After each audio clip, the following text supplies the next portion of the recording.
दलित आगुआं ते बसपा के संस्थापक कांशी राम के जन्मदिन ते आम आदमी पार्टी वालों मरहूम कांशी राम के जिद्दी पिंड कुआसपुरा विखे कांशी राम का बुत लगाया गया। इस बुत नूं लगाउण दा उपराला राजिंदरपाल गौतम मंत्री दिल्ली सरकार ने किया। उन्होंने कहा कि मिशन जय भीम वालों चंदा इकट्ठा करके यह बुत लगाया गया और इस संबंधी सारा प्रोग्राम करवाया गया। इस मौके पंजाब विधान सभा में आम आदमी पार्टी के धिर के आगू नेता हरपाल सिंह चीमा भी शामिल हुए।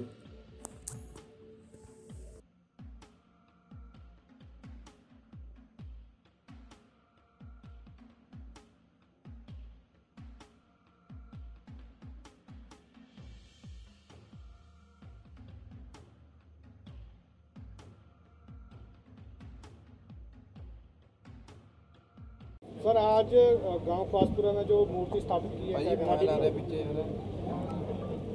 सबसे पहले तो मैं समस्त देशवासियों को अभी लगभग 4-5 महीने पहले मैं मानवर कांशीराम साहब के गांव आया था और यहाँ के मैंने देखा कि यहाँ उनकी पहचान की कोई भी चीज़ नहीं है।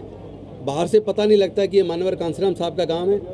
तो तभी हमने यहाँ के सरपंच जी से बात की, मानवर कांशीराम साहब के भाई भतीजों से बात की, गांव के लोगों से बात की कि उन्होंने पूरे देश के अंदर बहुजन समाज में राजनीतिक चेतना जगाने का काम किया, उनको हुक्मरान बनने का सपना दिखाया, बल्कि उसको साकार भी किया। तो उनके नाम पे कुछ तो होना चाहिए उनके गांव में, उनका पैतृक गांव है। तो उनके सरपंच जी ने गांव के मुझे वादा किया कि हम आपको एक जगह देते हैं, आप लोग यहाँ उनकी मूर्ति लगाइए। तो तुरंत मिशन जय भीम जो एक सामाजिक संगठन है जो बाबा साहेब के रास्ते पर चल रहा है, उसने तय किया कि हम यहाँ मूर्ति लगाएंगे और तुरंत जयपुर से मूर्ति बनवाकर आज वो मूर्ति यहाँ इंस्टॉल हुई है और उसका इनॉग्रेशन हम लोगों ने किया है। तो मैं सबको इसके लिए बधाई देता हूँ, गांव के लोगों को बधाई देता हूँ, सरपंच जी को भी धन्यवाद करता हूँ, हमारे आम आदमी पार्टी के लीडर ऑफ अपोजिशन और सारे एमएलएज हैं उनको भी मैं धन्यवाद करता हूँ आने के लिए, और साथ ही साथ गाँव के लोगों को भी मैं धन्यवाद करता हूँ। सर, इस मूर्ति पे कितना खर्चा है और कहाँ से बनवाई है? ये सारी मिशन जय भीम के साथियों ने चंदा इकट्ठा किया है, सब लोगों ने मिलके मूर्ति लगाना और नीचे का सारा इंस्टॉल ये सारे साथियों ने मिलके किया है। ये दिल्ली सरकार की तरफ से या आम आदमी पार्टी की तरफ से? नहीं, ये ना आम आदमी पार्टी की तरफ से है ना ये दिल्ली सरकार की तरफ से है। ये मिशन जय भीम जो डॉक्टर बाबा साहेब अम्बेडकर के मानने वाले जो लोग हैं उन लोगों ने मिलके किया है। जैसे इलेक्शन आ रहा है 2022 का, कहीं उसके पीछे वोट राजनीति तो नहीं है कोई? नहीं, वोट की राजनीति नहीं है। और आपने पूरे मंच पे पूरे प्रोग्राम में आपने राजनीति का एक शब्द नहीं देखा होगा, क्योंकि मानवर कांशीराम साहब एक विचारधारा है और वो विचारधारा जिन्होंने हजारों साल से सदियों से सताए हुए बहुजन लोगों को, जिनकी संख्या लगभग 88% है, उन लोगों को न केवल राजनीतिक चेतना जगाई बल्कि उनको हुक्मरान बनने का सपना भी दिखाया, उसको साकार भी किया।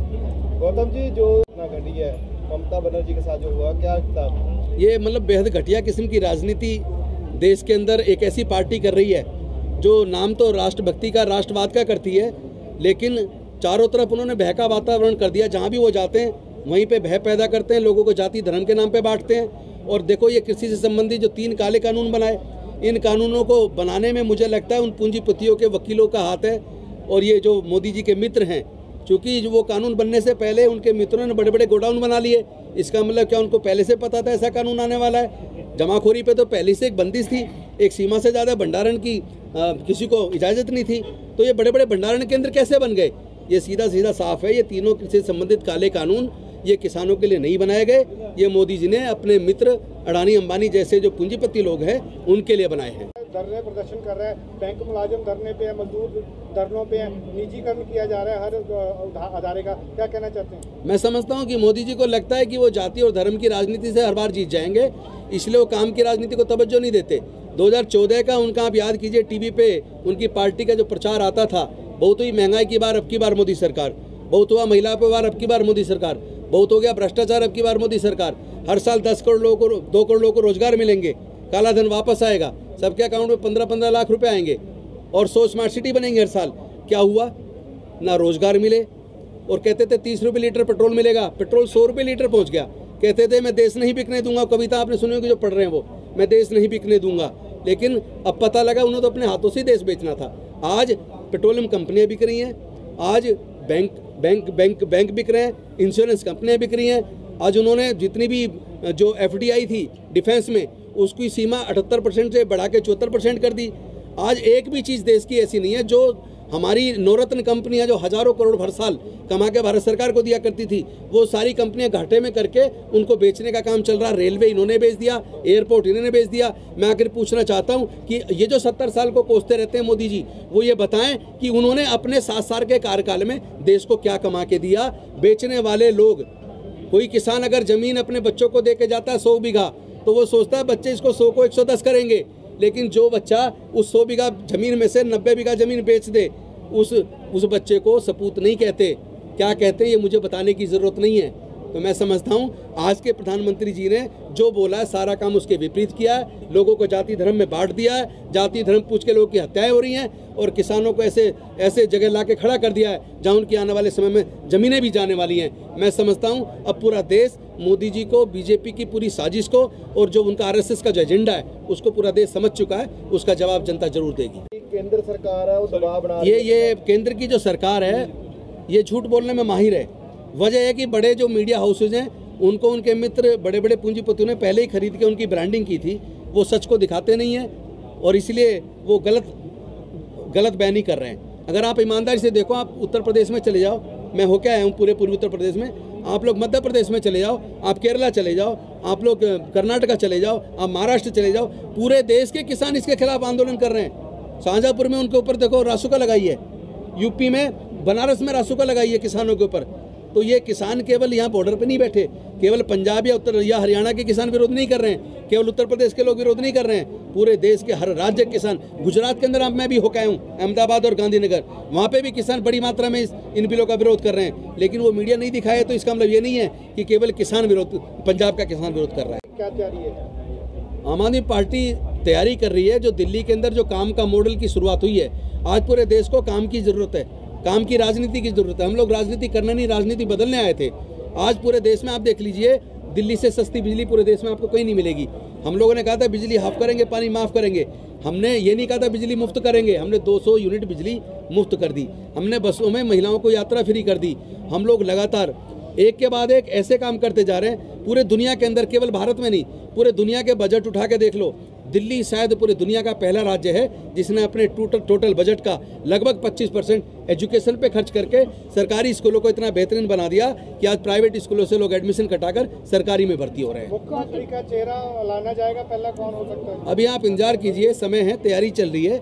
हम लोग गाँव-गाँव जाके हमारे कार्यकर्ता, हमारे MLA, हमारे सारे नेतागण अपनी योजनाओं को गाँव-गाँव तक पहुँचाने का काम कर रहे हैं। हम लोग जनता के लिए काम करने आए हैं, वो बाकी चीज़ें समय आने पर पार्टी डिसाइड करेगी। आम पार्टी मशहूर है कि आम लोगों को, नीचे वाले जो धरती से जुड़े हैं उन लोगों को टिकटें देती हैं, इस बार कैसा रहेगा?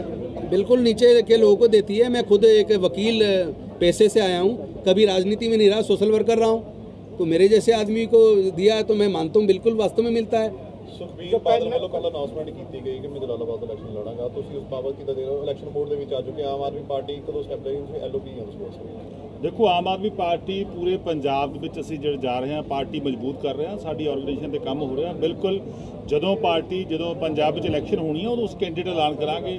ਉਹ ਤਾਂ ਸਾਰੇ ਪੰਜਾਬ ਨੂੰ ਪਤਾਗਾ ਕਿ ਸੁਖਬੀਰ ਸਿੰਘ ਬਾਦਲ ਐਂਡ ਕੰਪਨੀ, ਅਕਾਲੀ ਦਲ ਤੇ BJP ਜਿਹੜੀ ਆ, ਉਹ ਤਿੰਨੇ ਕਾਲੇ ਕਾਨੂੰਨ ਲੈਣ ਦੇ ਜਨਮਦਾਤੇ ਨੇਗੇ, ਤਿੰਨ ਕਾਲੇ ਕਾਨੂੰਨ ਲੈ ਕੇ ਆਏ ਨੇਗੇ। ਉਹ ਕਿਤੇ ਨਾ ਕਿਤੇ ਆਪਣੀ ਖੋਈ ਹੋਈ ਸਿਆਸੀ ਜ਼ਮੀਨ ਤਲਾਸ਼ਣ 'ਚ ਲੱਗੇ ਹੋਏ ਨੇ। ਕਿਤੇ ਨਾ ਕਿਤੇ ਜਲਦੀ ਜਿਹੜਾ ਹੈਗਾ ਇਲੈਕਸ਼ਨ ਮੋਡ 'ਚ ਆ ਗਏ, ਤਾਂ ਕਿ ਉਹ ਡਰ ਹੈਗਾ ਕਿ ਇਸ ਵਾਰ ਪੰਜਾਬ ਦੇ ਲੋਕਾਂ ਨੇ ਉਹਨਾਂ ਨੂੰ ਵੜਨ ਨਹੀਂ ਦੇਣਾ, ਉਹਨਾਂ ਦੀ ਜ਼ਮਾਨਤਾਂ ਜ਼ਬਤ ਹੋਣਗੀਆਂ, ਤਾਂ ਉਹ ਕਿਤੇ ਨਾ ਕਿਤੇ ਜਾ ਕੇ ਪਹਿਲਾਂ ਆਪਦਾ ਉਹਨਾਂ ਨੇ ਇਲੈਕਸ਼ਨ ਸਟਾर्ट ਕੀਤਾ। गौतम जी, कितने साल बाद ये मूर्ति की स्थापना इस गांव में? का मामला है। ਚੀਮਾ ਜੀ 4 ਸਾਲ ਹੋ ਗਏ ਪੰਜਾਬ ਦੇ ਵਿੱਚ ਕਾਂਗਰਸ ਸਰਕਾਰ ਨੂੰ, ਕਿਵੇਂ ਦੇਖਦੇ ਹੋ ਕਾਰਗੁਜ਼ਾਰੀ ਪੰਜਾਬ ਸਰਕਾਰ ਦੀ? 4 ਸਾਲ ਪੂਰੇ ਹੋ ਚੁੱਕੇ ਨੇ। 5ਵਾਂ ਬਜਟ ਜਿਹੜਾ ਹੈਗਾ ਉਹ ਹੁਣੀ ਪੇਸ਼ ਕੀਤਾ ਗਾ ਮਨਪ੍ਰੀਤ ਸਿੰਘ ਬਾਦਲ ਨੇ। ਪੰਜਾਬ ਦੇ ਬੱਚੇ ਨੂੰ ਪਤਾ ਗਾ ਕਿ ਕੈਪਟਨ ਸਾਹਿਬ ਦਾ ਵਾਅਦਾ ਸੀਗਾ 2017 ਦਾ ਕਿ ਘਰ ਘਰ ਰੁਜ਼ਗਾਰ ਮਿਲੂਗਾ, ਘਰ ਘਰ ਨੌਕਰੀ ਮਿਲੂਗੀ। ਕੈਪਟਨ ਸਾਹਿਬ ਬੁਰੀ ਤਰ੍ਹਾਂ ਫੇਲ ਨੇ, ਬੁਰੀ ਤਰ੍ਹਾਂ ਫਲਾਪ ਹੋਏ ਨੇਗੇ। ਕੈਪਟਨ ਸਾਹਿਬ ਦਾ ਵਾਅਦਾ ਸੀਗਾ ਕਿ ਪੰਜਾਬ ਦੇ ਕਿਸਾਨ ਦੀ ਮੁਕੰਮਲ ਕਰਜ਼ਾ ਮਾਫੀ ਹੋਊਗੀ, ਪੂਰਾ ਕਿਸਾਨ ਦਾ ਕਰਜ਼ਾ ਮਾਫ ਹੋਊਗਾ, ਚਾਹੇ ਉਹ ਪ੍ਰਾਈਵੇਟ ਬੈਂਕਾਂ ਦਾ, ਚਾਹੇ ਸਹਿਕਾਰੀ ਬੈਂਕਾਂ ਦਾ, ਚਾਹੇ ਸਰਕਾਰੀ ਬੈਂਕਾਂ ਦਾ, ਚਾਹੇ ਆੜ੍ਹਤੀਆਂ ਦਾ। बस लेकिन कोई माफ़ नहीं है, निगूणा का कर्जा माफ़ किया गया। कैप्टन साहब ने वादा किया 2500 रुपये पेंशन देने का, 2500 रुपये रोजगार पत्ते का, एक भी वादा कैप्टन साहब का पूरा नहीं होया। कैप्टन साहब ने वादा किया कि मैं पंजाब में माफिया राज का खात्मा करूँगा, पंजाब शराब की कारपोरेशन बनावांगे, पंजाब रेते की कारपोरेशन बनावांगे। कोई वादा पूरा नहीं होया। हैरान होवोगे तुसीं कि 1992 तो जो सरकारां हुण तक बणियां नेगियां, 1992 तक पंजाब ते सिर्फ 9000 करोड़ का कर्जा सीगा, जिहदे विचों 6000 करोड़ का कर्जा गवर्नमेंट ऑफ इंडिया ने माफ़ करता सी, बेवाफ करता सीगा। 3000 करोड़ का कर्जा रह गया सीगा, जिहड़ा कि वध के हुण 3.5 ਲੱਖ ਕਰੋੜ ਹੋ ਗਿਆ, 3.5 ਲੱਖ ਕਰੋੜ ਹੋ ਗਿਆ।